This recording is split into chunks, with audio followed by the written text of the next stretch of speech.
L'offensive éclair de l'Azerbaïdjan en septembre 2023, menée sous le regard passif des forces russes, a conduit à une capitulation et à l'exode forcé de plus de 120 000 Arméniens.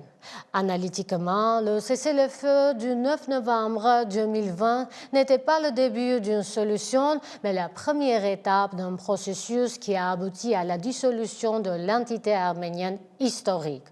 L'anniversaire est donc aujourd'hui celui d'un échec. L'échec d'une garantie de sécurité internationale et la confirmation que la supériorité militaire a eu le dernier mot.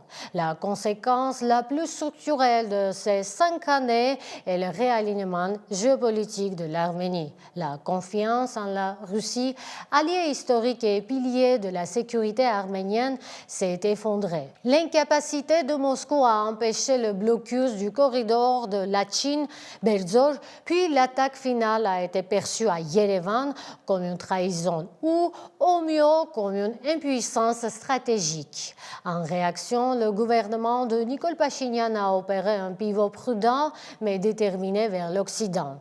Les missions d'observation de l'Union européenne à la frontière, les rapprochements avec la France et les États-Unis et la gelée de la participation à l'organisation du traité de sécurité collective sont les symptômes de cette quête désespérée de nouveaux garants de sécurité.